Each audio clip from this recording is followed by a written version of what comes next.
You can. Okay. Okay, great. So welcome and thanks very much to all the panelists and all the participants on the call. I'm Hemendra Mathur from ThinkAg. For those who don't know ThinkAg, it's essentially a platform which we set up about 2 years back for connecting region startups. थे क्या ये international meeting चल रहा है sorry Okay. So ThinkAg, as I was saying, is a platform for connecting startups in the food and agriculture space with the larger community, including corporates, incubators, investors. And what we have been doing for last 1 year or so is to pick themes which are interesting and useful for the ecosystem, and build upon those discussions with an objective to build pilots and partnership. And this is the theme that we picked up on digitalizing poultry value chain. We did the first workshop in November, 30th of November. This is the second edition, and we are very fortunate to have Srinivasa Farm as a partner. Suresh is a known face. He's one of the industry leaders in the industry, and he carries tremendous amount of knowledge and expertise about the poultry market in India and overseas. So I'll request Suresh to take over from here, and we look forward to the discussion. Thank you. Thank you, Hemendra, and ThinkAg, and I think so. This is the second program on digitalizing poultry. Thank you, ThinkAg, for an opportunity for something that I'm quite I see as the future and something that the industry needs to do and get on board very fast. And so I'm really excited. I think we had a good first session, and we have some really awesome guys talking today about this. So before I think we begin, let me address the elephant in the room, or the invisible virus in the room or in the country. Yes, there was an attack of bird flu, but then reality is we've had bird flu at least for 16 years now, non-stop in the country. It's nothing new. It's been going on, but then either I think when the news is slow or something exciting happens, this thing crops up and people start reacting to it. Another nobody gets infected by eating chicken or egg, and especially in our cooking styles, and either which way actually. So we were asking a scientist from NI, and one of the media and one of the TV interviews was asking the scientist, "Sir, what precautions should we take?" He says, but it won't affect you by eating chicken or egg. So why would you? If I say any precautions, then you would say, point it out. It's because of this. That's how he was addressing it. So that's the thing. I think on this particular strain was H5N8, which is something that the humans are not impacted by. They do not have receptors for this virus. So even people who are exposed to at the farm and all that will not have any issue out of this. So that's the thing. But on the other hand, Hemendra, in the last 15, 16 years of bird flu being in India, we do not have a single case of any humans being infected. And even if people have been working on farms and all that, and who are frankly, the people who are in danger of infection. And of course, since no humans got infected, there was never any case of human-to-human infection either. And in the world, so far in all these years, of bird flu being there, nobody has ever been infected by eating either chicken or eggs. So I think I want to make that clear. So the markets are coming back. Egg prices are going up. Consumption is back on the egg side. And I think chicken, the problem is more a self-goal by the industry, where they have not cull the birds in time. So those birds have become double the weight. So the output has become double of the market. So, we kind of have to now get that off this thing, I think, which will take another 10 days before the good thing in India always is, when the prices are right, there is always market, right? And now that at the low price, there are a lot of other people who were probably previously eating, I would say 400-500 grams a week, are now eating a kilo a week. And so it will take about next 10 days for that extra market, this thing to get out. And things should be better after that. I'm expecting especially the summer prices to be very, very good overall for the industry. And so unfortunately, after the crisis, people who survive are the ones who reap the benefits of this, which is what happens, I guess. And the people who get caught up are gone, they're gone. So anyway, that's that. Coming back to the topic, once again, digitalization in poultry is something that's is the need of the hour now. We need to use everything about not only data but IoTs and hopefully people who are talking today will teach us on what are the different levels of digitalization that can be done. So I don't want to talk too much about it. I'll comment about it in the end. So I think let's start with the speakers. Mark, can I invite you to talk first, Mark? About it, and then we will have Jim talk about it, and then Selvan will comment on the feed side, and then we'll go to the startups for their presentations. Okay. No problem. So I've got a small presentation here. Can you let me share the screen? Is that possible? Yeah, I think Abhijit will do that.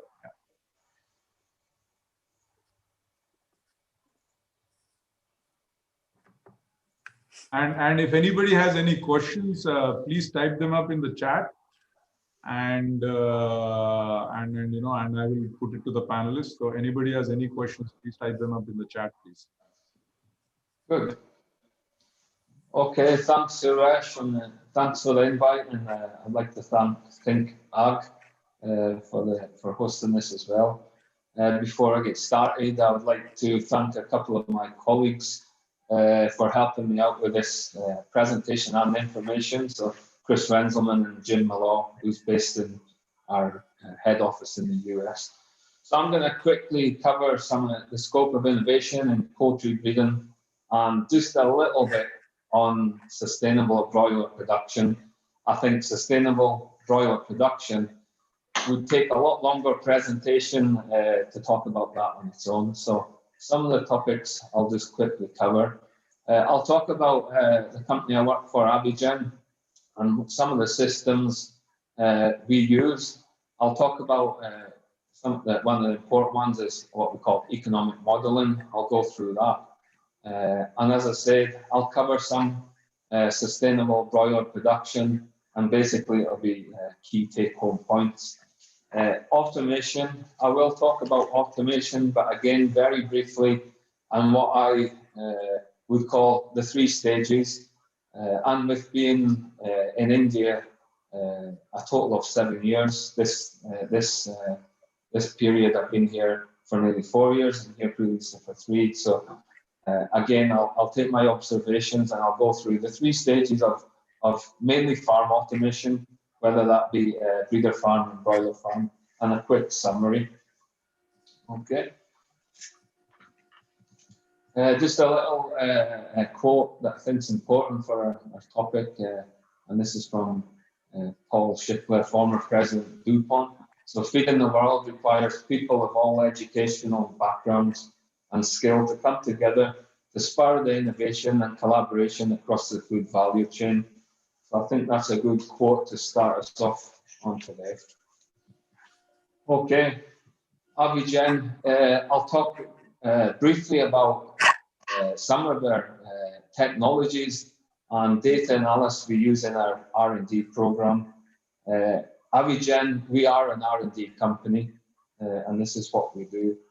The quantifiable traits are measured and then statistically analyzed to select our future pedigree breeding birds to continue our program and to create healthy, sustainable broiler breeder for the future. This is some of the criteria. So if you look again, 1960, the criteria, a couple of traits, you can maybe add in a little bit FCR there, but in 1960, the genetic selection criteria was basically live weighting for eggs. If you look at today, we're looking at over 40 traits. In some cases, and within AgClinic, we're measuring closer to about 80 traits, and that evaluates the results of the brothers and sisters as well of the lines that we're using. So again, a lot more traits if you look today compared to going back to 1960. Some of I'll touch on the technologies and some of the methods that we're using. This is a brief timeline, but if you look heart and lung function, this is by use of an oximeter that measures oxygen saturation in the blood, and that helps reduce ascites in broilers. If you look at the Lixiscope is a handheld X-ray device. It's actually developed for NASA, and this helps us look at the hip strength of the birds and tibial problems. And again, by using this technology and methods, it's seen a reduction from 30% down to today below 5%. Ultrasound methods, use of ultrasound helps us measure yield. And again, CT scan, this is all about bone strength, helps us measure bone strength of the birds. So these are some of the technologies that we're using within our R&D program. There's the CT scan, and there's the oximeter below. So again, and we continue to look for new innovations and technologies that certainly within our R&D program. On to AgClinic, I'll quickly go through some of these. We use a lot of systems within our company. We're a global company in over 130 countries. We're using,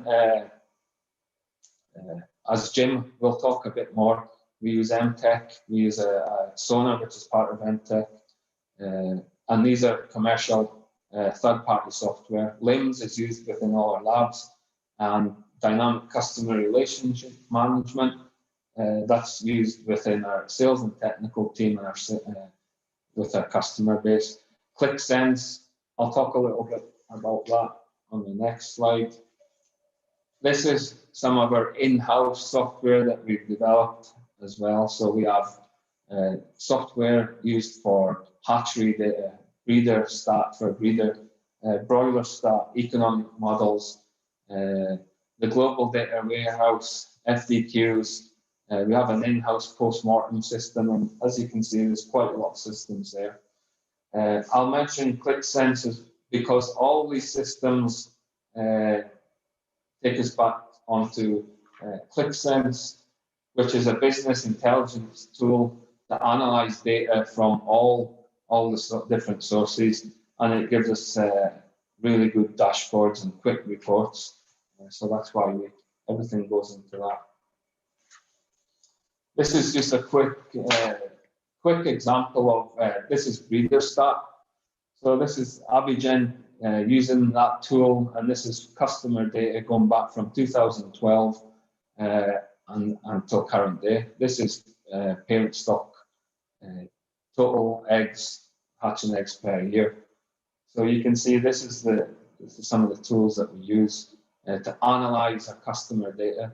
I mean, this helps us understand what's happening on the good farms, and then we start to analyze what's happening on the poor farms, and then we can get into the poorer farms and improve their overall production. So these tools and these technology really helps us work with our customers. Economic modeling, and again, this is something that we use with all our customers, and is probably a little bit underused here in India, but we're trying to encourage more and more of the companies here to start looking at more of the economic models. Breeders, broiler, processing, all parts of production impact the bottom line. we have to understand the various traits and what they are worth to help make the business decisions. And then there can be trade-offs in certain traits, and this determines how you would invest in the future. This data came from the US, and we take this, we sit down with customers and we go through all their costing. And then we have our AviGen's what it's worth model. So once all the data has been put into this model, it will show you, here it's shown 1% pullet mortality has a just over 1 lakh impact on the bottom line. Again, one extra hatching egg, 91,000. So you can see here, once we put the data in, this gives a good indication of what it's worth, what each trait is worth within the business. And this is a really good model that we work with the customers here. What I do see on many of my visits, I still see a lot of people start writing down their economic model on a small piece of paper. So it's something that really helps. Again, the different side is that is evaluating management changes. So again, using this model helps understand the impact of some of these changes. For example, I'll take, if we have to add in a $5 to our broiler feed price and the impact that can have. If you look down the circle, then it has the $5 increase. So based on that $5 increase, without taking into consideration any improvement in performance, this company here would see a reduction actually of $1.4 million. So, however, if we move on and we factor in the improvements that feed change would have, so 1.5 points of FCR, 0.15% livability, and 0.25% yield, you can see that quickly changes to an average margin more than $333,000. So these are the models that we have developed based on data and based on the information we get back from our customers.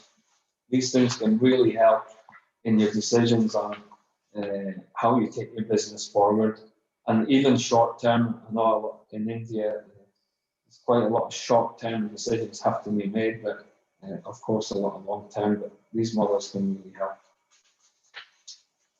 If I go on to sustainability, if you look at this is probably the best slide that I can find on this, and again it comes from AviGen. If we put into perspective, an improvement in FCR by 2 points saves 728,000 hectares of land per year. If you put that into comparison, there's the size of Brunei, Trinidad, Tobago, Rhode Island, and Luxembourg. So again, it's very important that AviGen and other breeding companies really think about sustainability going forward. This slide, I mean, this shows populations on the top around the world, and at the bottom it shows the cropping land. We don't have any new land. We can't get new land. If you look at the light colours on the bottom map, this land cannot be used for agriculture. The land that we have is the land that we need to use and we will need to use going forward. Again, another poster that highlights this from AviGen. I won't go through all these points, but you can see here, again, reduced land use. This is taken from comparing even the broilers in 2003 up until 2018. So improvements in FCR and live weight, reduced land, again, reduced number of houses, and again, looking at water usage and energy use and global warming potential. All the improvements that have been made to modern day broilers contribute to all these figures. touch a bit on farm automation. Now, when I talk about farm automation, this is very basic, but again, when I look in India, I always look at it at 3 stages.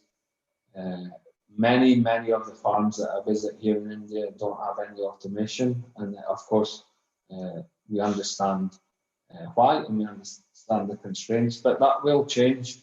So again, I always say with automation, it needs to be taken slowly, and it needs to be done correctly, and it needs to be right for your business. So I take it in a 3-step. Basic automation, feeding systems, even when they're manual fill in hoppers, but automated pan feeders and trap feeders, ventilation systems, automated egg collection, and I put in-house. I'll explain a bit that going forward. In the cage system would be automated manure removal. These are some of the basic automations that can be implemented and can have a very good impact on efficiencies and the business. Intermediate, you've got your automated feeding system, but again, this will be feed being augured in through a silo and weighed through the fill system. Controllers, one-time controllers that manage environmental parameters, can manage all the other feeding systems and other things in the house, and can be actually monitored and controlled remotely. Automated egg packers, again, eggs can be brought in off the automated line and can be packed automatically. Dosing systems for water and vaccines and medications. CCTV monitoring, I think that's becoming more and more popular. Automated bird weighing, so this gets rid of the individual bird weighing, and the automated bird scales can weigh up to 200 to 300 birds per day. So instead of getting weekly body weights in a breeder house, you can get daily body weights, and you can make important decisions based on them weights quicker than if you were taking body weights, say, once or twice a week. The automated manure removal, again, we mentioned that, but also now systems have with the bird removal as well. And then automated entry systems into houses which have human spray, timed showers, and that's based on biosecurity. If I go on to what we would call, I'll say, smart farm and intelligent farms, and some of this is all in place at the moment. I'll take an example. One person looking after a parent breeder farm of a capacity of 35,000 birds, and that's one person. I've seen that done. So this is not something that I've just taken as an example. I've actually seen this and spent time on the farm. All the management systems are automated on timers and can be looked at remotely and can also be operated remotely. External egg packing, I say that all the houses would be linked by what we call an anaconda system, and it goes to an external egg room, which is on that site. But again, no eggs are handled inside the farm. CCTV, again, daily production parameters being fed direct into a system. So no manual entry at all on farm records. Everything is taken from the control system and put into a system. We've all seen some of the stuff about the robots. I'll not mention any of the names, but there's robots that can move around the house and move birds. And this helps with things like floor eggs and litter quality. And on the biosecurity, there's a lot of systems now that can track employees, can track vehicles, and will only allow these people of the farm.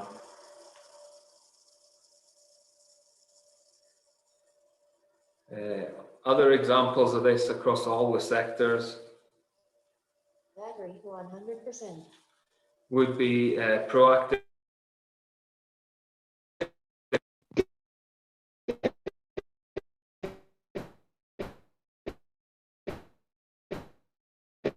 that's the birds in the early stages of having some disease issues.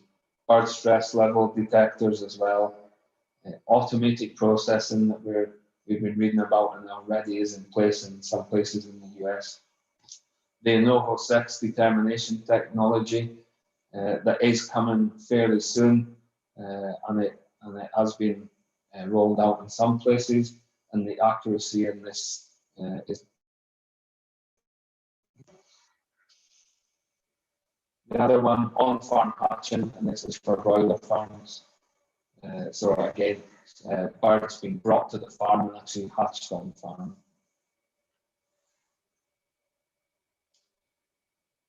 A quick summary, AgClinic continues to look at new innovations and technology to further improve our genetics of our birds. We were already working on the birds now today for 2006 and further. On production, understanding data allows us to improve production by decreasing variations in our production over time. The economic models, we need to understand the impact of the production traits, and these models help make the decisions and where to focus on improvement, and they help make decisions around management changes, as we've seen in the example on the feed. Sustainability, again, as I said, this could take a whole presentation on its own. The world picture keeps changing, as we're aware. Population growth, so there's a need for more food, but with the same land mass. Income growth, people are having more income now, and they have more money to spend on food. And broiler production is very economical source of protein. Onto the automation. What I would say, take your time, choose what's currently correct for your business. However, think about the future. If you're making that initial spend on automation, think about the different stages and think about that from the start. And again, one thing that I do speak with a lot of people about, we cannot take the human interaction away that we have with our livestock. That's still very, very important. Thank you very much. Thank you, Mark. Thank you for that. Sorry, I think if anyone has any questions, please use the Q&A tab, which is at the bottom, and I will take the questions to the panelists later. Jim, can you talk about MTech Systems? MTech Systems is possibly one of the world leaders, has been doing this for a long time. And so, Jim, please tell us about digitalization that's possible in poultry. Sure. Thanks, Suresh. Can everybody hear me okay? Yeah, you can. Great, super.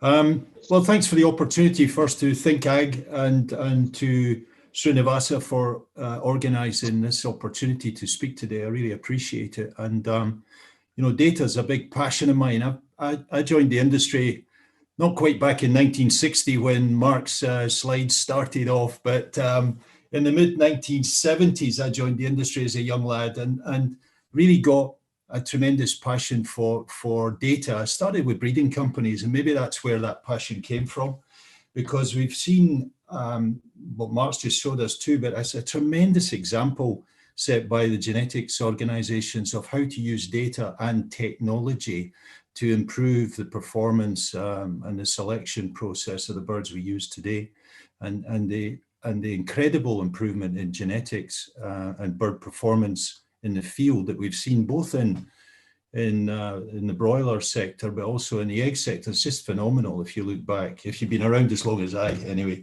it's quite an impressive track record. That's using data strongly, and it's using technology. So let me share some slides, and I'll just quickly talk to you. It's not easy to ask me to talk for 10 minutes on this subject, I must say. So if anybody would like to hook up with me afterwards or has got some more questions, then please feel free to get in touch. My details will be on the slides. So MTech Systems, you know, we talk about this being a new a new business and new ag tech businesses and stuff, but MTech has been around for 30 years. It was founded by this guy, Marcel Cohen, in the US, and actually been involved in data and data software since the late 80s. So MTech's been around for over 30 years, developing software solutions for the poultry industry specifically. That's basically all they do. They're based in Atlanta in Georgia in the US. And I would recommend, I posted this on LinkedIn a week or so back. Have a look at that interview with Marcel, because it's really quite an inspiring story as to how he built the company and where its origins came from. So if I can get these slides to move on, there we go. So what is MTech all about? It's really about providing software solutions for the poultry industry from a farm and data capture on farm all the way through to running large integrated businesses globally. We've currently got over 150 customers worldwide in over 50 countries. The software is produced in different languages also. So from that point of view, we can put it into the native tongue in the countries around the world where it operates. We're about 150 employees, but growing rapidly. In 2017, the major share of the company was bought by Munters. Munters is a Swedish company, mainly producing hardware for ventilation systems, cooling systems, controllers in poultry houses, but also they work in hardware into the horticulture sector as well as dairy, etc., and swine. And we leverage in MTech their offices around the world. I believe they have a base in Mumbai in India, and so we leverage that, and we've got an R&D center at Rotem in Israel that we utilize a lot for the IoT side of what we offer. So how do we get the data that's collected on all the sensors in the poultry houses into a software system where we can analyze and look at the data? MTech's customer base, some fairly impressive names and global players in the industry. Something like 95% of every broiler in the US today touches MTech software somewhere in that supply chain. About just over 50% of the South American broiler and turkey industry are utilizing MTech software. And then we're spread around the world, as you see, down into Australia, New Zealand, a lot of the players. We currently have software operating at Abhishek in India, and it's been there for a few years. So we do have a flag in India. We'd like some more, obviously. And we also supply right across turkeys, ducks, commercial egg layers, and the broiler sector. So the kind of system, it's really designed to overcome some of the main challenges the industry poses. So we look at trying to centralize data. We look at integrating the data systems and automating a lot of that, from data capture through to a central database, and then interfacing with other systems. We do that to leverage the data you capture into planning and forecasting tools. So that's, my broilers, when are my broilers going to reach a slaughter weight? So we do a lot of forecasting and prediction of volume, weights, hatchability, hatching egg production, etc., or commercial egg production. We're looking at providing reporting, automated, sent to eat by email on a Monday morning for last week's production or every day, but we set that up and we automate it in the central database to make it easy. And we're also now looking at how can we turn this data into information, because a tremendous amount of data. And I think I was reading last week somewhere in What Ag, they talk about 4 million pieces of data coming from an average poultry farm within the next sort of 10, 20 years. And we actually have farms that are giving us 4 million data points today, so this is real. But they were talking about the average for the industry. So I guess, that journey we've still to get to. But it's quite an incredible amount of data. And in order to really properly leverage that, you need a system that formats the data, turns it into information, turns it into an ability to analyze and look at the trends in your organization to find out what's working best. And again, when you buy a piece of MTech software, it's software that's not, it will never be the same. So you buy it this week, but we continue to develop it. We continue to work on it with 150 customers in the poultry industry pushing us to develop and improve. And it's a continual journey. So it never kind of ends. So yeah, we've got data coming at us now, and an increasing amount of data. That's just some examples over a year. There's tremendous increase in the data that's being captured, both in a personal use, but also within the industry and within the poultry industry specifically. So how do you design a system that effectively utilizes that? MTech has been around for 30 years. We currently offer systems that cover every part of a poultry supply chain, right through to processing plant areas, and also dispatch of finished product. So we're trying to capture data centrally, bring it into a central database, and then leverage it through an integrated business.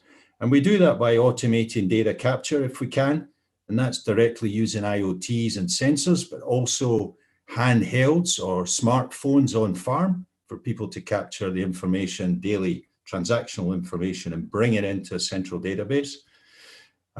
We then look at the leveraging that for production reporting. We look at it for forecasting and planning and predicting performance. Then we also look at it to hook up with the accounting system. Now, MTech does not do financial accounting, but we interface with whatever accounting system is used by our clients, and we share data. We share data on bird inventory, feed inventory, usage levels of vaccines, medications, whatever. That's very helpful when closing off period end financials, for example, but it's also helpful for MTech, where we provide a unit cost calculation within the software.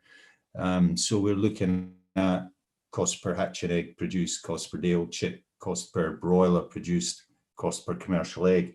And this is all utilizing our experience of the industry to calculate accurate costs of production. Because as Mark mentioned earlier, you know, it's great having a good handle on FCR, growth rate, mortality, for example, but you need to know what the costs are. If you increase feed, as Mark was saying, by $5 a ton, what do you need back to make that a wise decision? What performance benefit do you need to get that return on the investment in feed? And that's really what we focus the software on to be able to do and leverage that data. We're then looking at, you know, analysis. We're looking at now more so utilizing artificial intelligence in the tools that we have in order to, in the planning tools particularly, in order to predict, but also to prescribe the best way of growing these birds, the best environment for these birds to perform, the seasonal impact, and how you should change your hatchery around.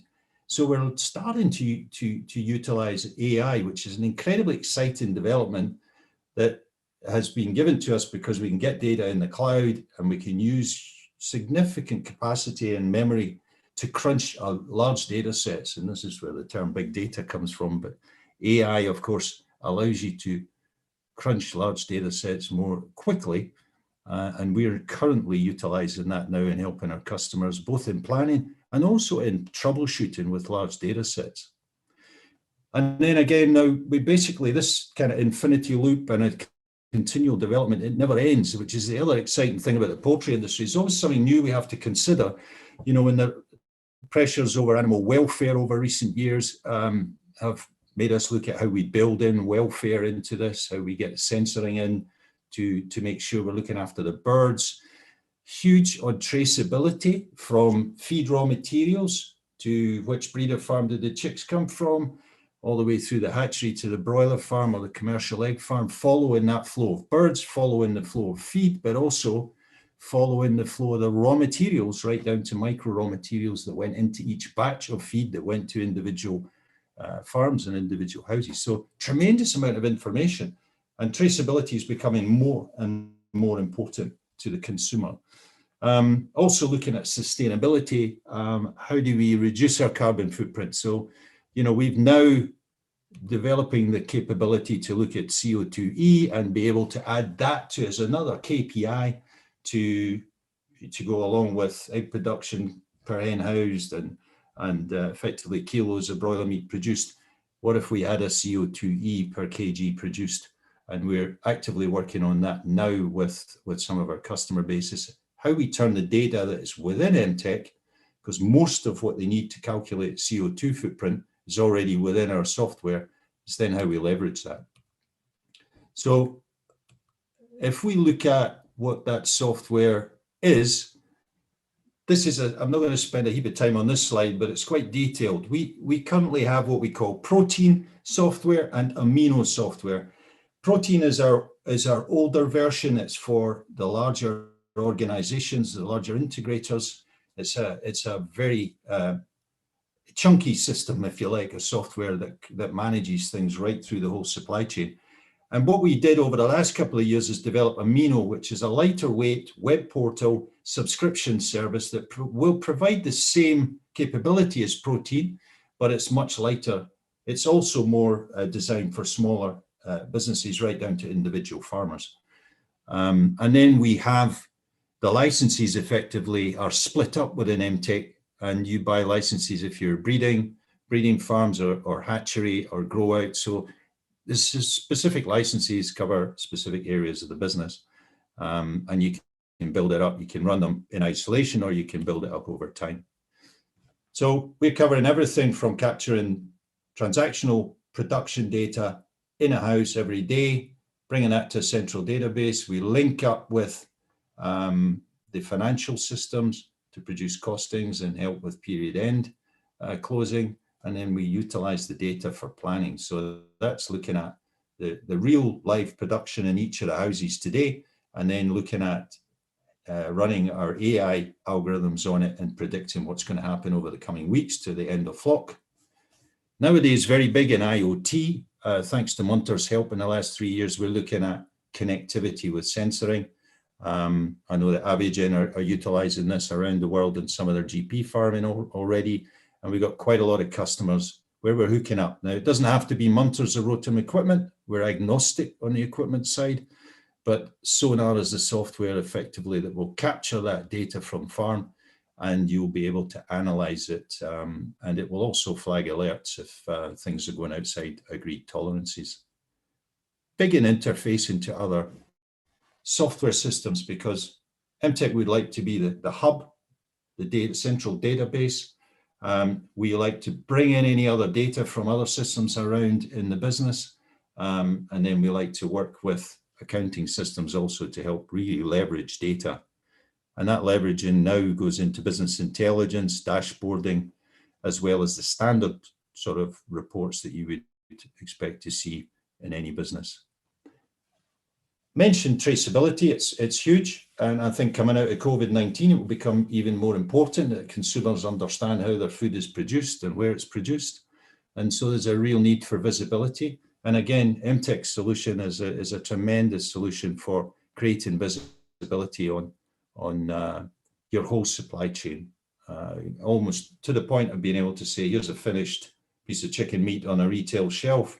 Let's trace it right the way back through the factory, out to the farms, through the hatchery to the breeder farms, and every raw material, ingredient, and vaccine and medication that was used in the production of that particular piece of meat. And a lot of interest nowadays in terms of artificial intelligence. It gives us massive scope for the future in terms of how we can run, and even down to individual farms and smaller farmers in terms of how we can learn from their sensoring on farm, and how we can start being more prescriptive about what's the best solution, best temperature profiles, etc., for that farm with this equipment in their part of the world. So that's quite incredible opportunities it really opens up. And look, I guess time marches on, Suresh. So, I could speak for a while, but I'm sure if anyone wants to know specifically more details about our products and our range of products, then please get in contact with me. We provide a number of services. And I guess in closing, I would say that all of that sounds fantastic, can be quite mind-blowing for businesses, both large, small, and individual farmers. But we specialize really nowadays too in providing software solutions that are fairly simple and easy to use. And this was launched a couple of years ago by MTech specifically for farmers to help them benefit from our 30 years worth of knowledge in the sector, but also to keep it more affordable, simple, easier, more user-friendly. And we got farmers, in Sweden with 4 broiler houses using amino software today, and it's connected into sonar, looking at what's happening in their poultry houses, and that's working very successfully. So we're not just for the big companies, we're also for individual farmers. Thank you all very much. Hopefully I've squeezed it in and condensed it as much as I could, and you could understand my Scottish accent. Thank you. Thank you, Jim. Thank you very much. Once again, anyone has any questions, please post them in the Q&A tab. Selvan, I request you, Selvan from Novel Tech Feeds. Selvan, can we hear? Yes, I can hear. Thank you. Go ahead, Selvan. Yes. Thanks, Mr. Suresh from Srinivasa Farms for the invite, and also thanks to Think Ag. Mark gave an impressive presentation of technology and how we can influence favorably, especially in the breeding farms. It's also a good example that can be used in India. And of course, if it can be made more affordable, then it will be nice that it can be used also in the laying hen farms and broiler farms, which are smaller. And if it can be affordable, that will be great. And of course, Jim with MTech system and his passionate software solutions of 150 customers was quite impressive. I think there's lots to learn from there. But challenge for Jim is that in India, we have 23 official languages, Jim. So you may have to expand on languages. I'm going to be busy. Yes, you will be busy, I bet, yeah. And there is an excellent scope of implementation and improvement as there is minimum usage, compared to the potential in the feed industry business, per se. And somehow in India, the poultry industry or livestock industry has grown from backyard, or still many of them are in backyard, whether it is, dairy cattle, except for aqua, even the piggery, we have 14 million backyard pigs, but that could mean one Netherlands, but then it's not organized. Same thing with the chicken farmers. We have the range from the smallest chicken farmer with 2,000, 3,000 broiler, rearing up to 50,000 a batch, or even 100,000 a batch in integration. So it's an incredible India. So we can describe ourselves from the one extreme end to another. Another interesting reason for going, digitization and going for technology advancement is also the legislation. We are having Food Safety and Standards Authority of India going to bring feed production under FSSAI 4 from 1st of July. And that's a very big challenge, because then the livestock feed will be treated at par with human food. And we are just not prepared for that. But then without the use of the technology and automation, I don't think we are going anywhere. And all these will also help us in sustainability, which is required, and consistency of production, because we have thousands of feed mills. Many of the laying hen farmers make their own feed. The compound feed milling is not so popular in the laying hen compared to for the broilers. So we have several feed mills, and they are all home mixing kind of stuff. Besides few compound feed manufacturers like us, but then most of the industry, the feed industry is highly fragmented, and the human element is quite high. So associated with errors there. And so that is a big challenge. And even for us, when we have several placed across the country, we produce 1 million tons of feed per year, but then it's spread over almost 31 feed mills. So you can imagine the challenge there. So there we need, digitization and proper inputs from some of the companies that are here. Integrate them. Yeah, and most of our inputs are agriculture produce. And again, the challenge in India compared to the other countries are we have very small farmers. So we need to, really gather small productions and then get them to the mandis, so-called local market. So we have, suppose we are buying, 100 tons of corn. It could be from 10 farmers or, 20 farmers. It can be any numbers. Yeah, because they are not large scale farming. So again, there we need automation to, how do we standardize in quality controls, in grading? And that's a big challenge where we will need, all the technologies here. And of course, we have some good points as well. Like India is the second largest in mobile phone usage. So can we bring in, apps and systems where, this can be put to use?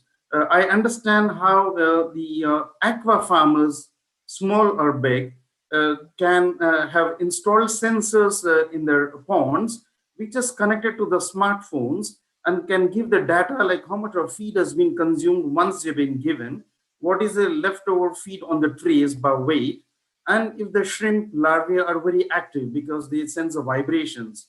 And that's a great technology. In fact, some of the multinational Netherlands also invested in those companies here in India. And that was quite a cheap, affordable, and very usable kind of technology. So something similar also for, in the poultry industry and livestock industry will be of great use.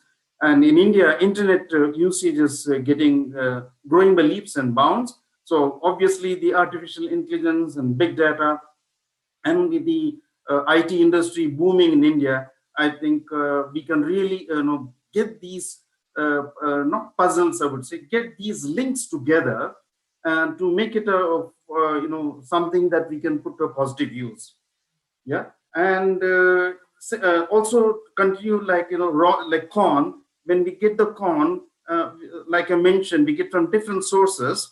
So unless we have a technology where they could be measured properly, instantly, and then segregated, then that's how we can improve our production. Like a high quality one goes for a pre-starter or starter diets for chicken because they need really high quality, and then the rest could go for grower or finisher, the larger birds, which can take slight lower grade of quality. And also measuring the proximate value, if we can mechanize that, like the protein, the fiber, and in the moisture and all those things. So there we can talk of mobile near infrared system, which can be made affordable and can be linked up through automation. In the same way, also whether we can have real-time testing of the feed in the blender, where you can check the moisture levels and control the moisture levels by adding additives like mold inhibitors and other medication on real time. In real time, I mean that batch to batch there can be variation in the process, and this real time would mean it would measure the moisture level that we decide with mold inhibition and adjust the dosage accordingly while the factory isn't running. So that is also one. Another point, I don't know which I wanted to mention, this is more related to the farm, whether water consumption in the farm is directly linked to the flock health also. When the water consumption goes down and below normal, it's an advanced indication of some problem in the health of the flock. So that's also useful information. In the same way, we also have silos. So what about automation in silos, which are there to some extent, but also treating while you load into the silos. That is of importance. And we can also talk of CCTV monitoring, and that is, and also automation in bagging and weighing. I think some of these are already there with some of the big companies, but nevertheless, they should be made affordable and popularized for use at the entire industry level.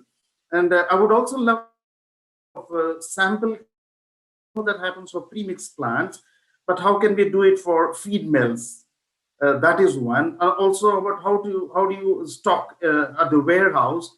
We produce about 1,000 tons of feed, which comes across more than 30 units everyday input and similar kind of output. So how do we have the automation there in each of the feed mills and raw material segmentation, and also controlling the dust collection during the production process. And we are quite labor intensive. Several places we can bring in automation in loading, unloading to improve the time and accuracy. And then, of course, all these things will automatically lead also to innovation, because it will lead to better understanding of the business. So I'm impressed with Jim's software, because it helps in the various segments of ingredient receiving, formulation, information, delivery schedule. And I also would like to see if complaint handling can also be addressed, because we have say about 5,000 customers, and can we do the trackability and traceability from the customer level until we arrive at the solution. So these are some of the things that could really come up to my mind and share with all of you. And that's what I have to say. Thank you very much. Thank you, Kanan. Thank you for that. Okay, so I think we'll move to the startups now. I'm pretty excited to listen to them. So Abhishek, you're first. Abhishek is co-founder of Egos, which is I think I'll let Abhishek talk for what his project is. Do you have any slides, Abhishek, or are you just talking? Yes, yes, I do have. First of all, thanks to all the panel members, Srinivas actually, and also Think AG to have me, represent my company over here. So to start off, I'm co-founder of a company called Egos. At Egos, fundamentally, we are trying to create a brand of eggs with a clear-cut vision to create the first nationwide brand of eggs. But before that, I would like to, spend some time on what are the areas on which we are working currently, and why we have not seen the advent of a nationwide brand of eggs in India till now. So essentially, in India, India is a very a complex country with various types of food and diet uh, preferences as well.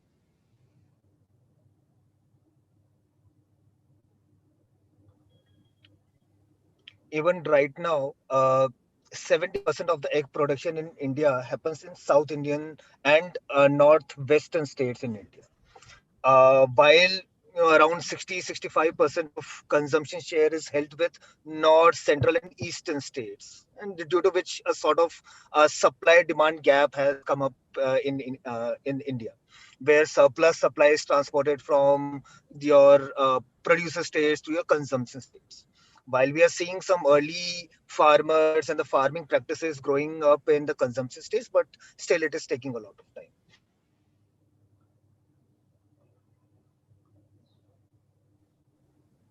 When we see and try to understand why is this placed in this way, and why we have not seen any one big player which are already there in this industry create a nation level presence, we come to an understanding that most of the players are mostly following up a concentrated production approach, is what we like to call it in-house. And most of the players are producer brands. Like we have the big guys like Venky's, Sugna, and we have Kegs in the north, and we also have other companies coming up in north and eastern part of the country as well, who are smart producers and are supplying their eggs to various geographies as much as they can, but the production is concentrated in one place only, which actually restricts them to grow and continue investing in their capex activities again and again. Now, due to this, on a macro scale, as per 2019 Euromonitor study, 97% of the eggs sold in 2019 were in unpackaged format. Now we predict that by 2021 this will change a bit, but still it has the share of packaged egg product would not cross, would not even cover, come in double digits anytime soon.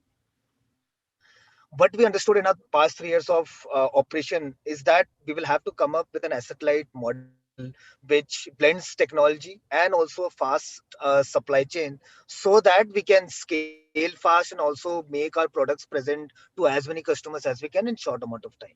And that is how we can continue to provide a consistent quality to the customers, and also scale very, very rapidly, so that we can call ourselves a brand.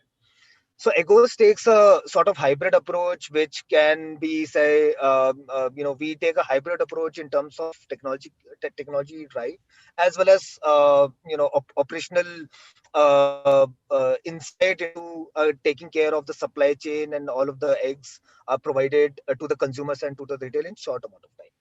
So we are creating a brand focused on freshness. The main reason behind it is that because the supply chain, there are so many supply demand gaps in India, and there is absence of cold chain right now in the country. Eggs available in retail are typically 7 to 10 days old, and in North India we have seen eggs which are kept at retail at around 15 to 20 days old, and we've checked the pH and the hog units to determine this fact. Now we are creating a brand on with a promise of freshness, that all of the eggs which are sold under the name, under the brand name Egos, must be less than 7 to 10 days from the date of laying. If any egg does not get sold within that duration of time, we do a free replacement and we sell off these eggs in the wholesale or the the commodity markets. Now, how we do this is that we take a complete asset light approach. We, while we started as producers ourselves, but we over time have shifted to a complete asset light procurement model, where we work with farmers, large farmers, and mid scale farmers at the back end, spread across 5 North Indian states currently. And we procure, when we provide them a purchase guarantee for all of the produce which is coming. Now, but with our mission is that we want to create a brand of eggs. It is very important that the quality of the produce which is being sold under our SKUs has to be standardized each and every time, and the nutritional qualities as well, which we are trying to project, and the type of quality of albumin or egg yolk which we are trying to sell to the consumers, has to be best each and every time. Now, what we have learned in our 2 to 3 years of operation is that to do that, you have to go back to the farming methods and how an egg is produced, and try to control quality from there. And the largest contributor to that is by controlling the feed and the inputs which are going inside the birds, by which we can control the quality of the egg, the size of the egg, as well as the nutritional quantity of the egg as well. And by that I mean egg enrichment and value added egg products as well in future. But at the same time, we also need visibility about what is actually happening inside the farm, and what is actually happening to the birds, and what kind of environment is being provided to the birds, because that poses a risk to our business. If there is a not uniform environment and not standardized environment provided to the birds, and the birds enter a sort of stressful scenario, then we can see a shortage of supply, dip in productivity, and as well as that will pose a harm to our brand positioning as well. So in our approach, whenever we onboard a new farmer, all of the farmers have to go through a sort of training program, after which all the farmers, they are provided with, say, ready-made feed or even feed inputs, depending on the type of farmer and the type of geography we are playing in, so that the ingredients which are being fed to the birds are absolutely verified by the company. And this also covers the verification around any content of fungal or any heavy metals content, which the testing which is provided, which is done at our lab centers.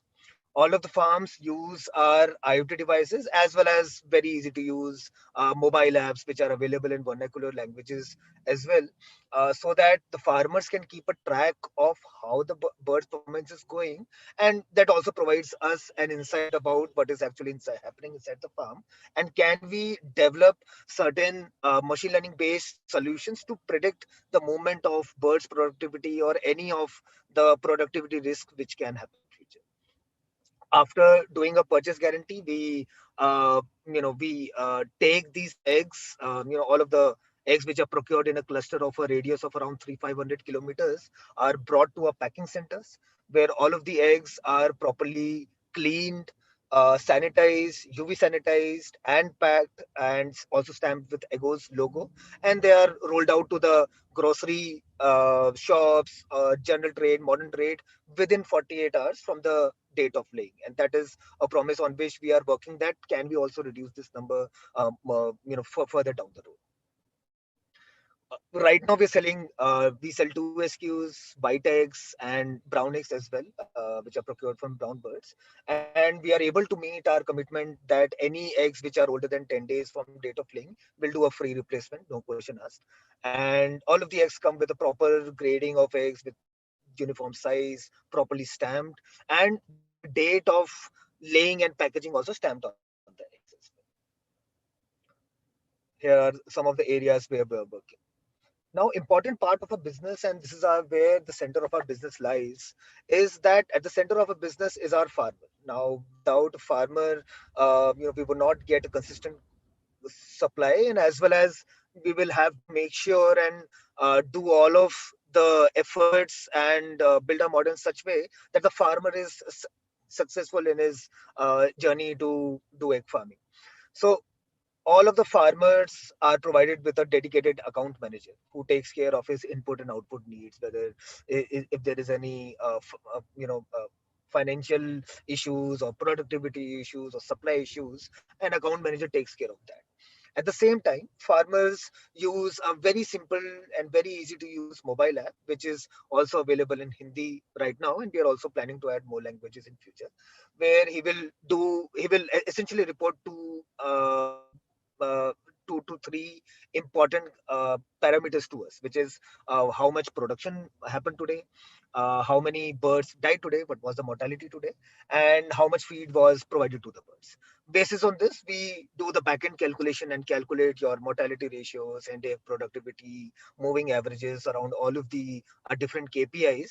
And we also do correlation with the information which is coming in from IoT devices to understand why things are moving in a certain way.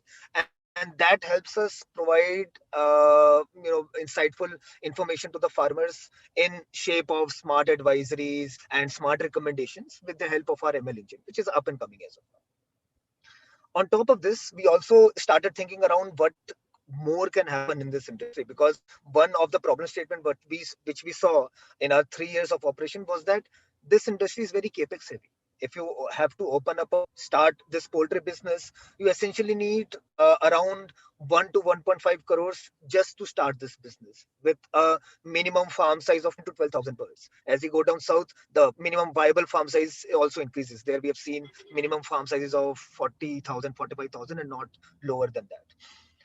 Because of which, what we have realized is that the business is mostly centralized towards your top 1 to 5% of farmers, speaking on a financial scales.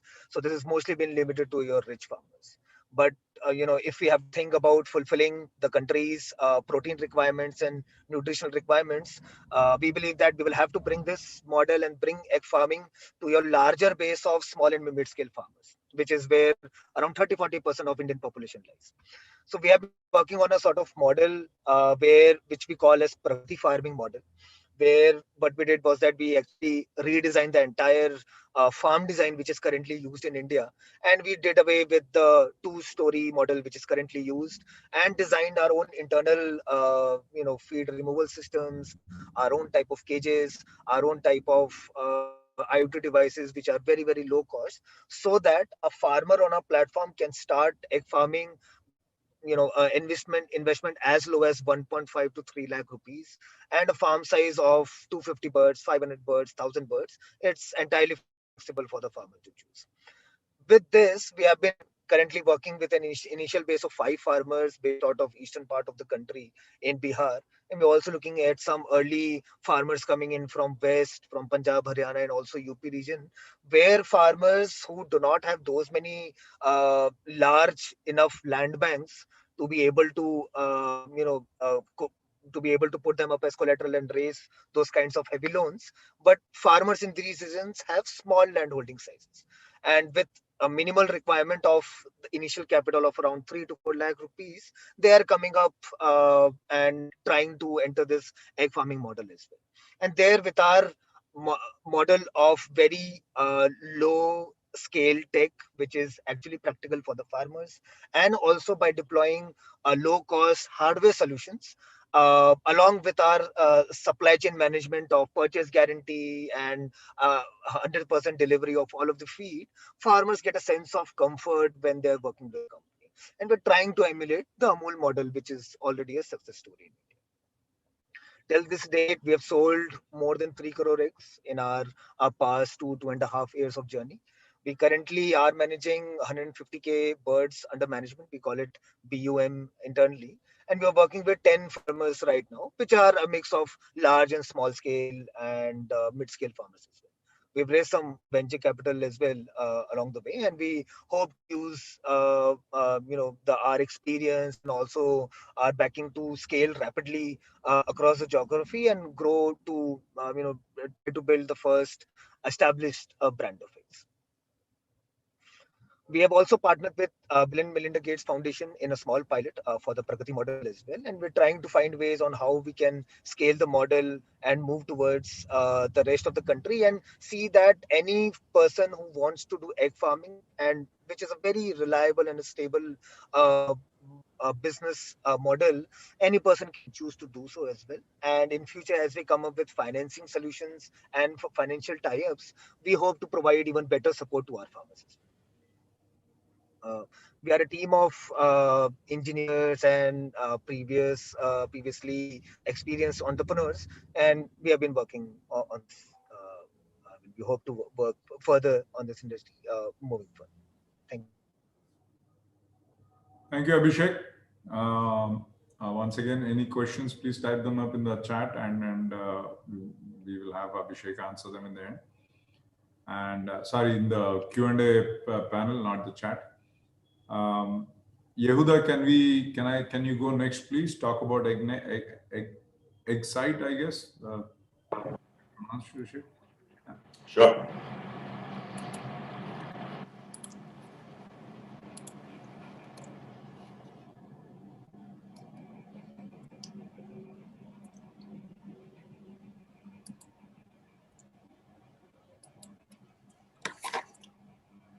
So hello, everyone. I'm Yehuda, talking to you from Israel, and presenting to you today Exit. We are an animal genetics improvement company using the most cutting-edge tools that genetics can offer today to improve genetics of livestock, starting with poultry and starting with our sexing solution. I am lucky to be a grandson of Israeli egg farmers, so I re-entered the business from a different angle, but proud of my roots. So the problem, I believe, is familiar to the audience of this webinar. So every year, because there are two kinds of chickens which were optimized for different industry uses or human consumption, we have the kind of the market failure of the male layers, which will produce no return on their investment if we feed them, and therefore nobody would need them, and that's why we end up needing to cull them and employ these kind of people. So we are entering this space in order to put these people out of business, no offense, but there really is no ethical and financial reason to waste all these resources and the industry's carbon footprint in order to bring to life an animal that nobody really wants to bring to life. But the challenge is that we don't know what's inside the egg. So had you known what's inside the egg pre-incubation, you would not need to waste all these resources. And that's where we set ourselves to the journey of looking inside the egg on day 0 in a non-invasive way and figuring out what's inside. I'll show you a quick demo of Danny, Professor Danny Offen, my co-founder, who will demonstrate our technology using the prototype of our device, which we called Sexit. It has the potential of cutting out the expenses, to increase the global egg supply because the male eggs do not need to be incubated, and of course to be able to sell ethical eggs on the supermarket shelves. So this is Danny, and this is the demonstration. So 2 eggs. This one is female, and this one is male. So you see that the machine clearly and distinctly sees the difference between the male and female, because there is a distinct difference. And because there is a biomarker which we embedded into the genetics of the bird, of the chicken, which shows itself only in a way that it attaches itself to the male chromosome. Therefore, it's a binary situation. If it's male, it is biomarked and it has a fluorescence effect. If it's female, it remains untouched. And therefore, by definition and on way of elimination, if it's not male, it's female, the females will enter the hatchery and will hatch into female chicks, which will not need to be human selected, because the males remained outside and were blocked at the entrance by our device. Then they can be repurposed and sold to other industries who need eggs. Important for me to emphasize that the beauty is that at the end of the day, the solution enables the female chicken to reach market at the same way and the same composition of DNA and genetics as it is today. We don't touch the female at all. So this approach, which of course is the holy grail of solving this issue, being day 0, is accurate, it's cost efficient, it's non-invasive, it doesn't hurt the fertility of the egg, it's fast, it happens at the speed of light, as you've seen, and it's seamlessly integrated in the way that this industry operates. We do not interrupt, we do not need to enter the incubators, everything is done pre-incubation. So we're all aware of how this has become an issue. I think back in 2014, Unilever was pushed by the animal welfare world to make a statement, being a significant egg consumer in the world, followed then in the US by the United Egg Producers. But recently we see a lot of legislation happening in Europe, and last week, I think the peak of it, while the German government has drafted a law that by 2024 you will not be able to stop the incubation after day 6, which makes all the other approaches out there at market or being explored, which are not day 0, kind of irrelevant to this kind of standard, which we believe the world will follow. So the way that this solution would reach market is by penetration through the genetics, and you're familiar with the industry. So tweaking the genetics, then bringing the Sexit device to the incubators, and then at the base of the pyramid, you can sell the 1.4 and more trillion eggs as ethical eggs. This is what potentially it would look like at the end of the day, and it has also, besides the ethical value, a high economical value. But as a company that does not want to put its eggs all in one basket, so we're doing more. And with our device, we wanted to be able to be there as a gatekeeper for all the unviable eggs that we do not want and need to incubate. And there's a need for that, and it's a much larger market. Of course, it's relevant both to the broiler and layer industry. So we're working on solutions there. And we've announced a few weeks ago that we have entered the interesting space of animal health, again, with the ability to gene edit the DNA of the chicken and prevent, which is now across Europe and India as well, a huge pain point, avian flu. And to do that, we are looking at a unique approach, and we followed here BASF and Genus and took a license from a British company called Tropic Biosciences. And using their proprietary platform of bioinformatics, we believe that we can enter the space in a way which would be more successful than any other approach which is explored elsewhere. So thank you. We are now, by the way, raising a Series A round, and if you have interest in joining us in solving the chicken and the egg problem, so we welcome a conversation. Thank you all. Thank you, Yehuda. Anne, you're next. Yeah.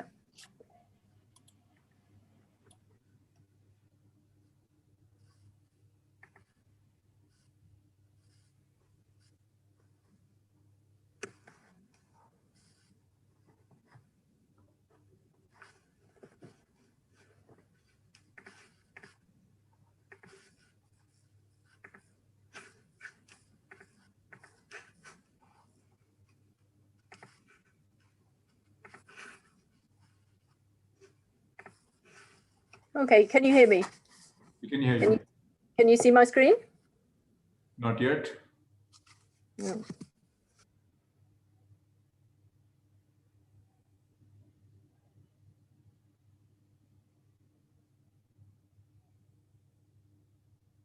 Yeah, we can see it now.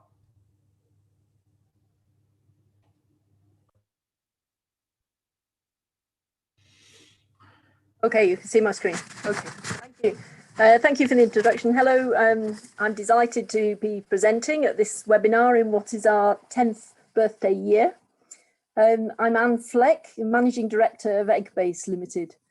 I founded Eggbase in 2011 as an independent company providing software as a service to the egg and poultry sectors.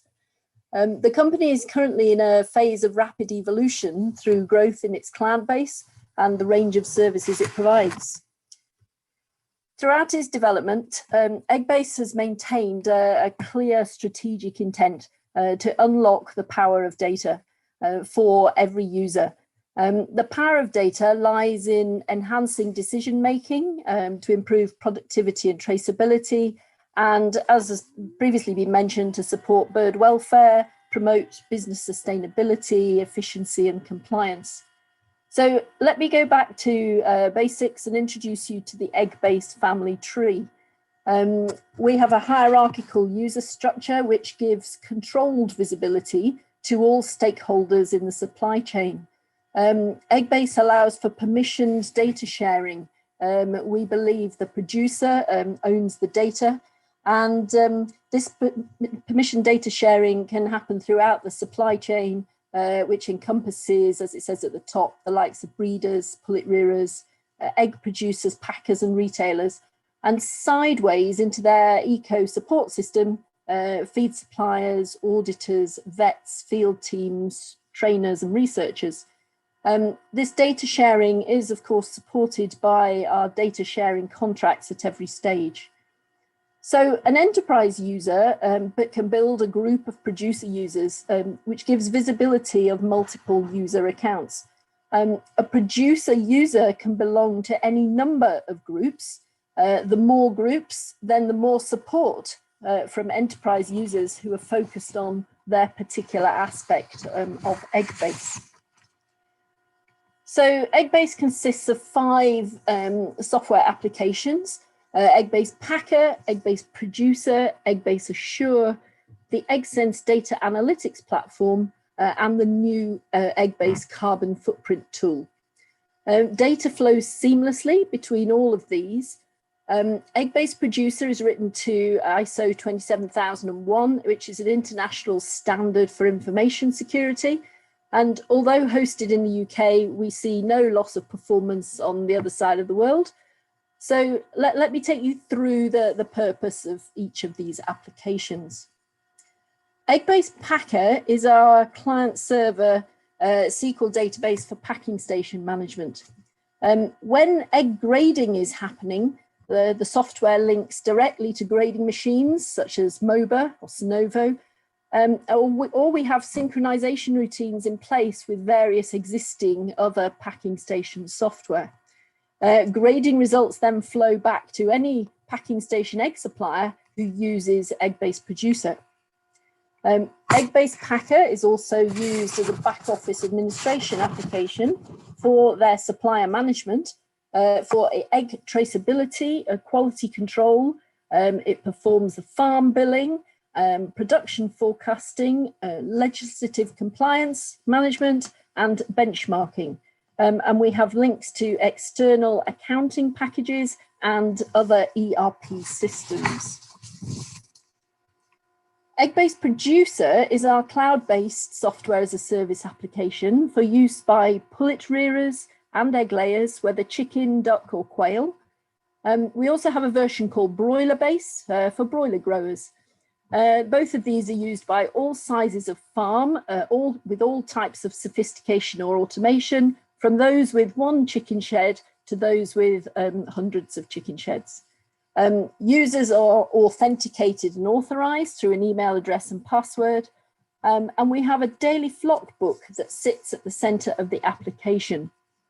Now, production data and environmental data can be entered offline or online into our using our iOS or Android apps, or through a tablet or laptop on the farm or in the office. And Eggbase is also surrounded by what's called an API layer. So if you have an existing data management app, you don't need to use our apps. You can integrate with Eggbase to expand the functionality available to your clients. To reduce manual data entry, we're moving in the direction as well as our iOS and Android apps, we're building a library of links with any IoT sensor provider and process control manufacturer. So real-time data is fed into the Eggbase hub. Sensors and process controllers, as we've been talking, can provide real-time data and alerts for a variety of measures such as temperature, humidity, lux, carbon dioxide, ammonia. As well as the daily flock book, producers also have access to salmonella routines, medical book, management schedules, and as previously mentioned, if eggs are graded, grading results flow in from the packing station. Producers can also use Eggbase to monitor financial margins. And as you would expect, all financial data is tightly controlled within the permissioning structure. Eggbase software allows for the transfer of data from the pullet rearer to the laying house, giving the whole life history of a flock. And this high value data allows upstream stakeholders such as breeders to see the results of their breeding programs on the ground and feed back into their breeding programs. We have a great understanding of the vagaries and the time constraints of field support and data collection from geographically remote farms, none more so in these COVID times. And use of Eggbase software offers a consistent method of accurate data collection at grassroots. EggSense is our state-of-the-art secure data analytics platform that is the hub for data from multiple sources. We also export data to in-house corporate systems or ERP systems as required. Hierarchical dashboards give immediate visibility to the farmer and their support network of on-farm production data and grading results. Envisioning correlations within the data allows users to see business insights that have previously been time-consuming to extract, and these can then be used to maximize planning and make data-driven decisions.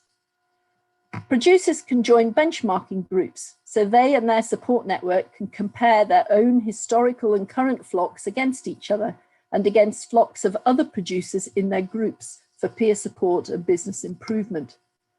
Producers may also belong to an overall egg-based benchmarking group, where the members of the group determine the correlations they wish to see, and this is a very exciting direction to be heading in. Another exciting direction is that we are currently applying machine learning to our large data set so that each Eggbase subscriber will be able to run a model for their own data of optimization of production. Eggbase also makes it easy for the farmer and their group enterprise users to adhere to legal requirements, assurance schemes and audits, and undertake surveys and questionnaires. Our clients use Eggbase Producer and Eggbase Assure to help them through world-leading assurance schemes such as the BIC British Lion Code and the RSPCA Assured Welfare Standard, but it can be customized for any other assurance scheme required. Eggbase Assure, which can be used as a standalone package for any livestock, is a categorized document, certificate and web link storage and management facility that allows farmers to upload any documentation and access web links pertaining to their farm or their audits. This is also used for remote two-way document transfer between farmers and their packet auditors, field officers, salmonella laboratories, trainers, for ease of transfer and access to documents stored in one secure, ready, accessible place. And this gives peace of mind to our farmers and their support network to communicate effectively and remotely, saving carbon miles and cost. Talking of carbon, Eggbase wanted to provide an egg and poultry specific carbon footprint tool to help our clients measure, understand, report and reduce their carbon footprint using data already entered into Eggbase for other uses. The methodology was provided by carbon footprinting experts ADAS in the UK, and the carbon footprint output is available in tabular and graphical form at individual flock level per egg, per kilogram of egg or per bird, at a farm level or at an enterprise level across a group of producers. The boundary of the carbon footprint is the farm gate, with the sequestration boundary being the range, and various offsetting measures are then considered.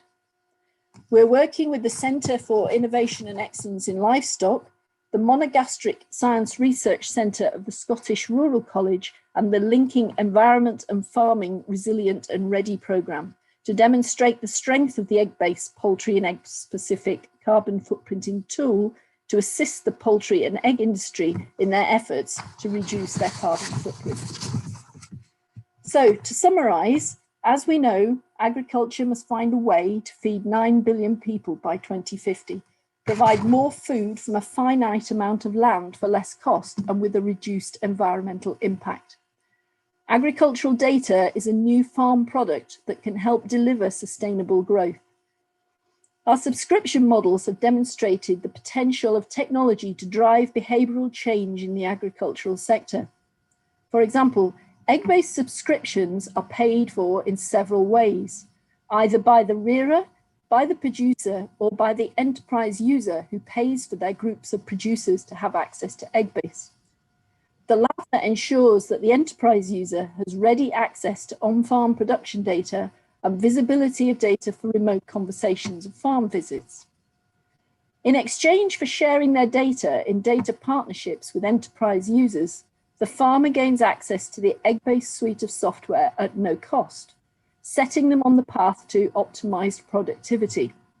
Improved productivity and monetization of data offers economic sustainability to farmers, which in turn provides national food security for individual countries. Understandably, data partnerships are a sensitive area. Eggbase Limited is an independent company with no ties, and we work on a one-to-one commercially confidential basis with all our clients. Our clients trust us as the guardian of their data, ensuring that authorized people have the correct access to only the data that they're entitled to have access to. Thank you for attention, and please feel free to get in touch if you feel we can help. Thank you. Thank you, Anne. Thank you very much for that. Aman, over to you.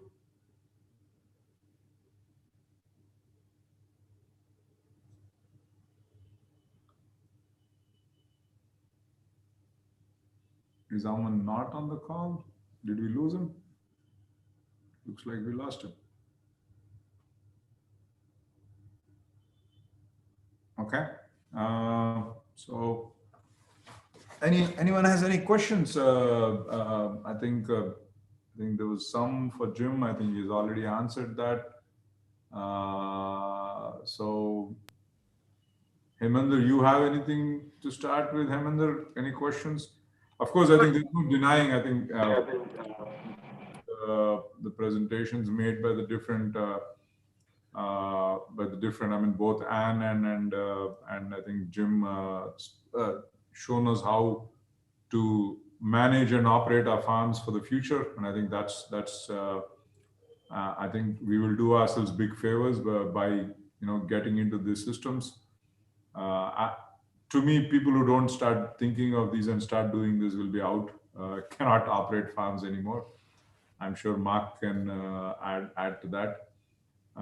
What Yehuda is talking about is actually a need of the industry.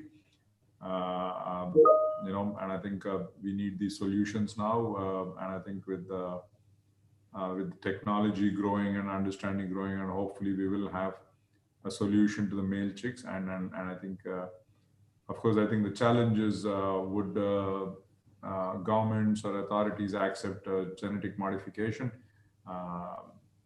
Personally, from my point of view, I don't see that as an issue because we have all progressed and all that, and I think it's time to start looking at solutions which move things forward, no doubt. With that, Heminder, you have anything you want to ask Heminder? Yeah, I have a few questions, maybe one each for each panelist, if that's okay. Yeah, please go ahead, Heminder. Okay, thank you. So of course it was great listening to all of you. Wonderful insights for all of us.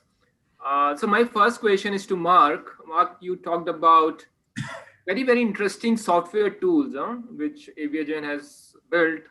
My question is in terms of affordability of these tools. For let's say for a country like India versus Brazil versus Israel versus US. So how do you price these products? To make it affordable to large section of poultry farms and hatcheries. Can you unmute, Mark? Mark, you are on mute. Mute.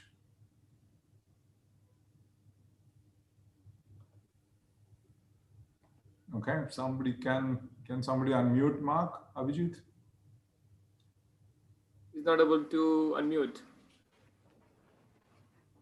Abhijit, is there a way we can unmute him? I'm just trying.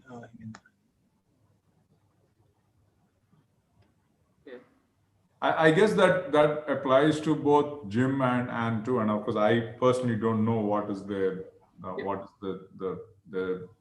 is the pricing. He's unmuted. Yeah, Mark, you can go ahead. Go ahead. Yeah.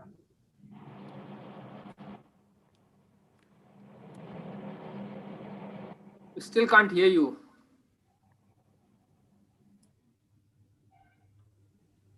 Yeah, you're back on mute. So I do have to, I think, probably. You want me to pick this one up a wee bit? Yeah.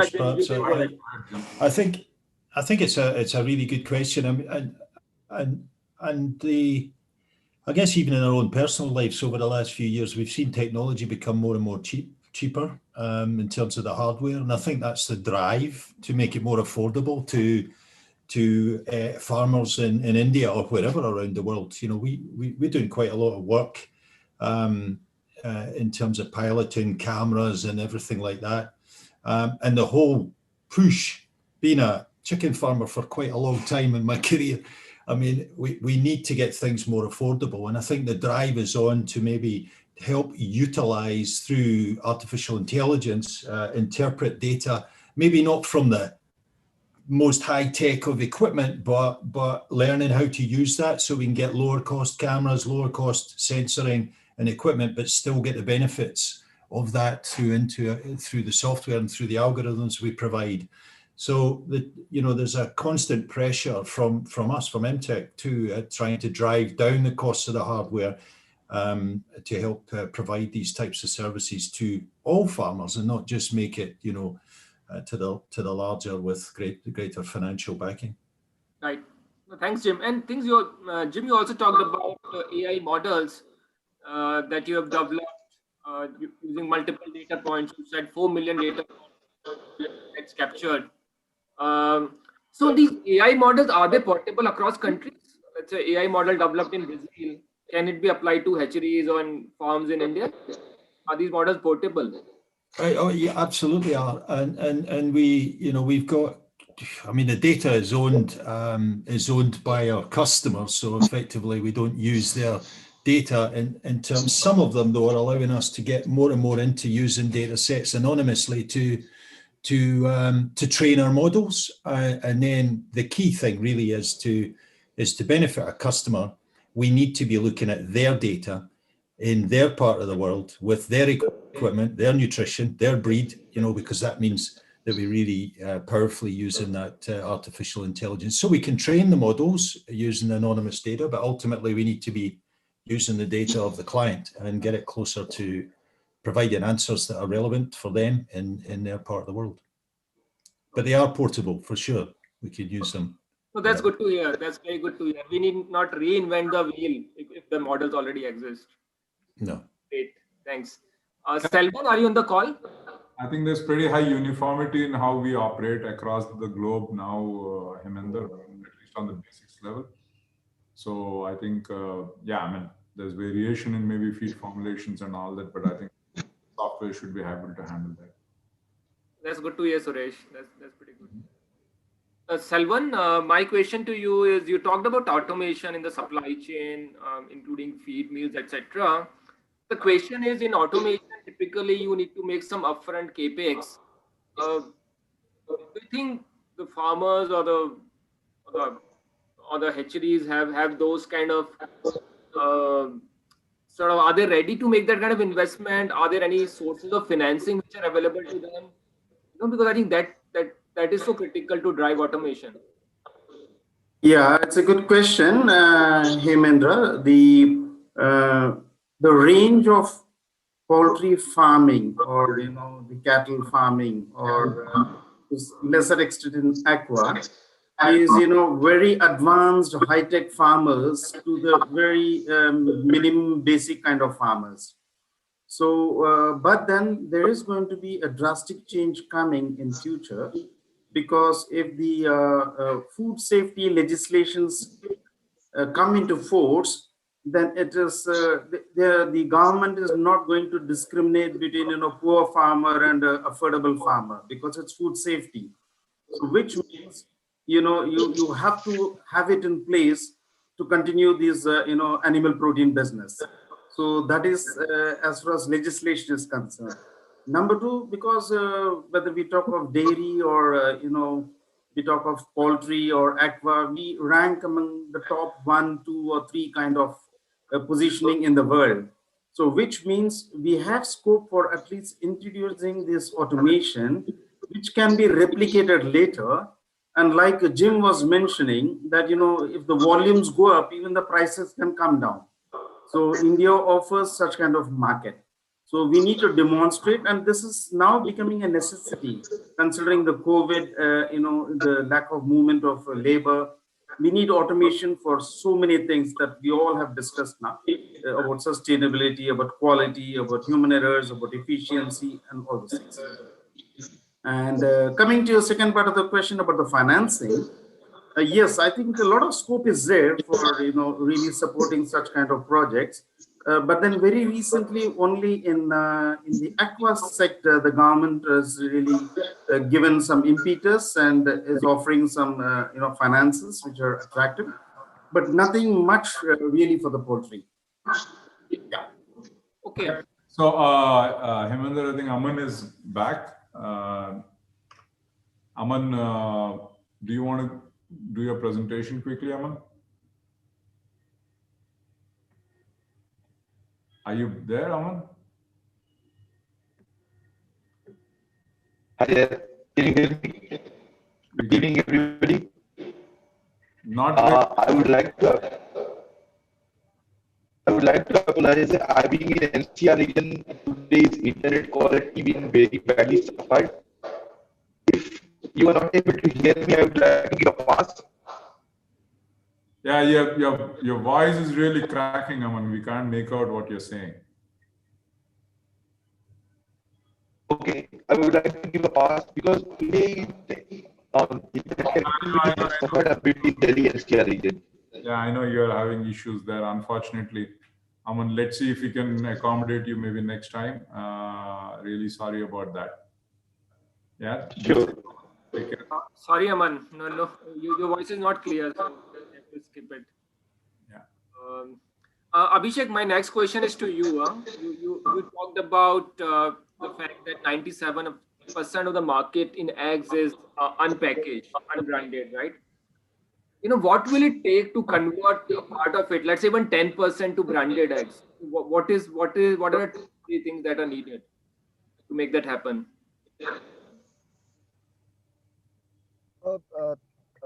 thanks, sir. Thanks for the question. So, first of all, right now the perception about eggs is that eggs is still is a commodity. Like, when we compare to earlier perception of consumers which they had for milk or water around 12, 15, 20 years ago, that any open milk or any open water is safe for consumption.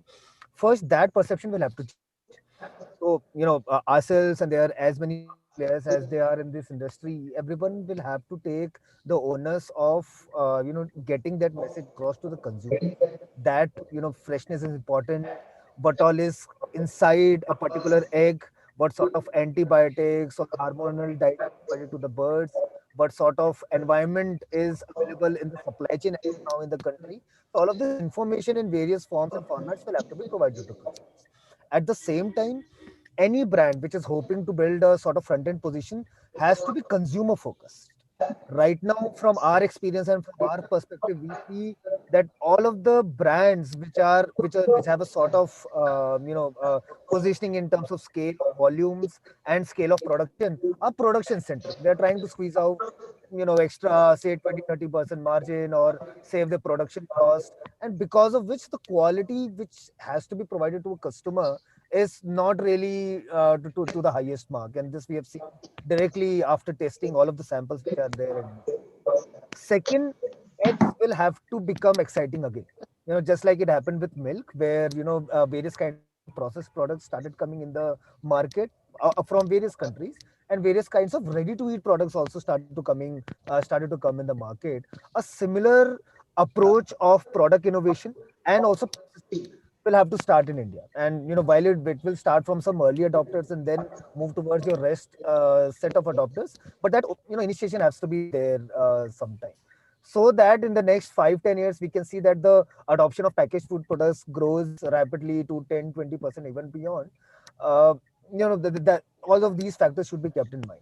But at the same time, we have seen that in a post COVID scenario, people have started adopting more packaged products. Especially our branded business has really has been growing, has been almost doubling month on month since in a post COVID scenario.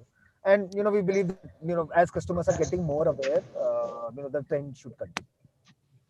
Sure, Abhishek, thanks. No, I totally agree. I think even in staples, fruits, vegetable, which have conventionally been commoditized, finally we are seeing that brands are picking up, and it's essentially about building the supply chain to provide the consistent quality. So I totally agree with you. My next question is to Yehuda. Yehuda, I think you have a very interesting business model. It's really deep tech, what you have developed. And I just want to understand from you, what is investors' appetite for such kind of models? You are raising your Series A, and which is very exciting. In India, we have seen only one or two investment in the sector, and of course, Abhishek is one who has got the investment. How difficult it is for a poultry tech startup to raise money? If you have any ideas around that, that'll be good. We don't count our chickens before they hatch, as we always say. So I rather comment at the end of the process. But I think I would speak in a general manner. There's very high interest now for innovation, which is driven by biotechnology. And I think that the world is experiencing now how biotechnology can solve the world's most pressing problems. So no competition between these two problems, but it is the tool that will solve problems around genetics, let it be crops, livestock, or human. And there are many applications being explored, and there's many dollars being poured by governments and private investors into biotechnology for disruption of agriculture, human health, and animal health. Right. And Yehuda, is India on your target list? In terms of India is definitely on our target. It's a huge market. The nature of our developments, as you are aware, is through the genetics. So we are an OEM inside genetics. So our go-to-market is dependent on those who will bring it to the market. We develop technology. Yehuda, we will look forward to have you in India someday. And hopefully, wish you all the best for Series A. I guess it could get close soon. My sister was born in India, so you know. Okay, that's great. My next question is to Anne. Anne, you downloaded a very interesting product at AgBase. How do you see your product competing with large players like MTech, and do you compete with them or do you complement them? What's your sense? Okay. We've obviously keep an eye on other software companies in the egg and poultry sector, but we like to believe that we're complementary, and for our customers, certainly we have remained as flexible as possible to integrate with other systems, whether that be in the packing station, on farm with process controllers and sensors, whether that be for the accounting packages, we link with Sage and Opera and QuickBooks, a lot of the packages that are available. So we slot in to a missing section within the supply chain. That's what we like to do. And can I go back to a question you asked about pricing of software? Yeah. Because this for us is very important. We work on a one-to-one with all levels of farmers, and as I mentioned, their enterprise groups that they belong to. And what we're finding is automation, sensors, is very expensive for farmers, and it's stopping some from taking that on board. So there was a need for a change, and we have started a conversation with the enterprise users, the group users, even up to the retailers, and saying that they're finding it too expensive. Benefits for you at a higher level up the supply chain are enormous. And so what we're finding now is that the enterprise users are paying for the farmers to subscribe to AgClinic. That gives the free access to improve the productivity and allow the enterprise users to support them in a greater and remote way. So, and when you're talking about how we price it for other countries, we always look at the egg, the price eggs are being sold for in that country, and we proportionalize using the UK as a benchmark. Great, and thanks very much. Really appreciate it. So, Suresh, my last question is for you. Okay. So we started with this whole issue of bird flu, and I just want to understand, since it's so frequent, is there a way we can predict it, model it, or build some some sort of de-risking models against potential bird flu? Yehuda talked about genetic resistance. That's one of the ways to look at it. But it's so it's so bad for the industry. Do we have any solution to take some preventive action, if at all? Yeah, I think this is the thing. I'm now dealing with government and talking to them. What happens is the solutions, we become very idealistic and romantic too, in some sense. So OIE, there are two ways to handle it. One is, of course, vaccination, and the other is called stamping. And in the developed countries, mostly choose stamping.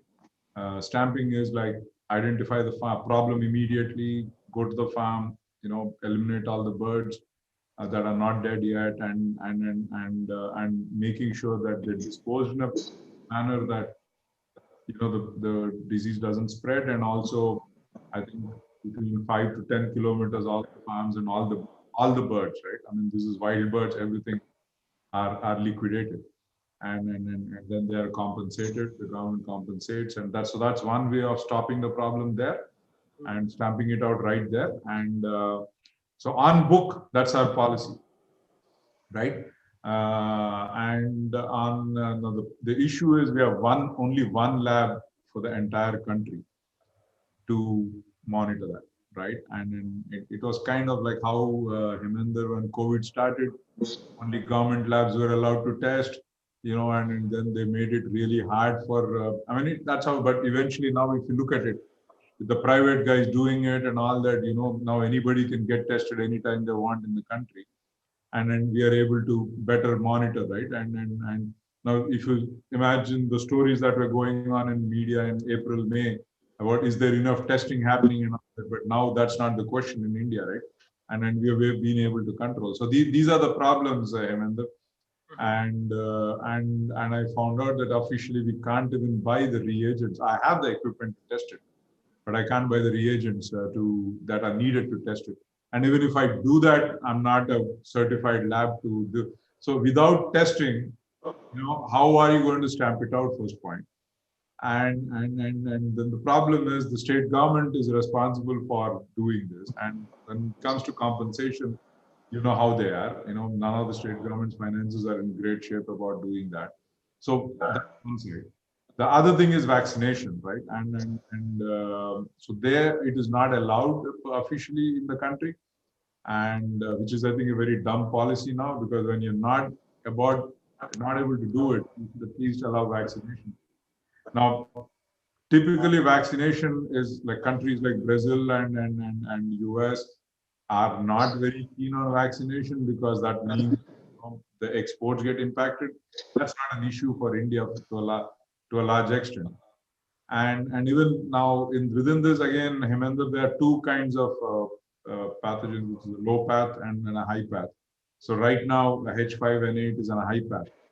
But the problem is the low path, which is always kind of there. And if you vaccinate at least for that, then the advantage is, the impact of high path is much less. That's what the scientists and the virologists tell me, is that the impact of the vaccine is much less. The high path, the impact is much less, because see, you need to understand where is this coming from. Every time a wild bird is flying from China, from Russia, most of these countries, Kazakhstan, they fly into the country, they're bringing these viruses. And then they spread to a lake somewhere around there, and then from there the cranes or whatever are flying into the chicken farms. So the issue is, while there is an economic impact, and the beauty here, Hemendra, is actually the poultry farmer is not asking the government to pay for the vaccine. The consumer is going to pay it for him, right? He's not asking the government to pay, unlike in in dairy or and in other industries. And that is the issue now. I think one is allowing more private labs to test immediately. I think that should be allowed and should be monitored and all that, and then allowing vaccination to come in and again monitored. Now vaccination is happening now. This is all illegal and unofficial. So we actually don't know what is happening. We don't know what is the efficacy of the vaccine. Is it working, not working? So I think this is where I think our government needs to stop being romantic and about these notions, and then be practical and look at what is needed for the industry, and at the very least start looking. I think we have done a great job with COVID, right? We've done a phenomenal job, right? We were not supposed to do that, right? We were supposed to have, God knows, 500 million people infected by now, and some 20, 30 million people dying. Those were the predictions by these guys, right? I mean, some very supposedly smart people telling that, India will lose 50 million people by now and all that, and we will be the basket case. But we seem to be doing the best, and we have less than 12,000 people getting infected now. And if you go outside, it's like, Hemendra, when you go out onto the streets in Hyderabad and you go to that the bridge here that's been built, it's like bloody hell. Are these people even worried? They don't seem to be, and we seem to be doing. So that's the point here. I think that's the most critical thing. And of course, what Yehuda is talking about is the answer. But now it becomes ethics and what is to be allowed, what is to be not allowed. I think I find it funny. They have no problem with Frankenstein foods, right? I mean, foods being made out of cells and all that and all that. But then, Yehuda knocking off one. All he is doing is he's knocking out one allele or something, whatever is that word they use, so that the virus doesn't affect the chicken, right? It's actually nothing. It's not. They're not even changing the thing. It's just like using CRISPR and all that, but that is not permitted. And so that's a little bit of the thing. Yeah. No, that's great, Suresh. I'm surprised actually that at the very least these regulations and this facilitation should happen from the government, and clearly governments. I think the problem is the government is new and they are willing and listening, but the administration is old guys, and these are the guys who are so sometimes we have to tear through that and go and talk to the government, and when we have told them, now they're listening. But as you know, sometimes it takes its own time to get through that and all that. And because we are private industry going and talking, the government is always suspicious about us. Oh, why is this guy is trying to do something? Is it in the national interest? And we get 5 minutes time, Heminder, maybe in a month, but the administration always has the year, right? And so sometimes I think that's what we have to fight through and get through on this. Yeah. Absolutely, I think we have to pitch it as one of the key ways to increase farm income and reduce farmers' dependence on crops. I think essentially is the farmer who's benefiting, not just the industry. So we probably and jobs, right? And jobs. Now, as each egg consumed more, look at the value to human health that it adds in our country, to our children, to our women. How the health it adds to the nation, and then every egg consumed more, Heminder, you're talking of 40,000 jobs being created. Yeah. And then just imagine that, and with these tools, and which is, I think, I'm sure Anne and Jim will figure it out how to price it to Indians. Again, I'm sorry, I'm talking without knowing what is the price. I'm guilty of that. I agree. I really don't know what is the real cost, and I'm assuming, I guess, which is wrong. And I'll promise you I'll enlighten myself on that very soon. And I think that's the way forward. And I think that's what I think will help us is as we digitalize, and that's what I'm telling government too, is that one of the reasons they should push this is so that they know what is happening at every farm, because zoonotic diseases are an issue. Now, with farms or without farms, it doesn't matter, right? Sometimes they try to think it's because of industrial agriculture. No, COVID didn't start in an industrial farm. Bird flu didn't start. I mean, these are starting around in completely unorganized places. And that's the thing. And I think if they make this and then start tracking, then they're able to track the problem maybe much faster through AI and all that, right? And sometimes maybe there are solutions to it. Yeah. No, that's great. I think it's wonderful. I think this has been super insightful. Thanks to all the panelists for some excellent insights. And it's almost 2.5 hours since we started. So sorry for shooting the time, but the discussion really got interesting. So I guess it was worth the time. Suresh, any closing remarks from you? That's it. I think thank you everyone for I personally learned a lot. And I think there's a lot for us to do, and in our office, in our company, there's no doubt about it. I think Abhijit has posted that the video recording of this whole thing is available on ThinkAg's YouTube channel, LinkedIn, and Twitter handles. And I think hopefully we will not hopefully again. Looks like Heminder, this can be a quarterly thing for and keep pushing. Absolutely. We at ThinkAg we are very clear that we need to drive this sector. We need to push for innovations in poultry big time, and I'm happy to collaborate. We are happy to collaborate with anyone who believes in this. I think that will be great. So thank you very much, Jim, Anne, Mark, Abhishek, and Yehuda. Thank you very much and Selvan, of course. Aman, we're sorry, we understand the issue, and hopefully we will have you back at the next session and then listen to you and listen to what you have to say and have more interaction again in future. Thank you very much, everyone. Thank you all. It's a pleasure. Thank you. Thank you. Thank you all.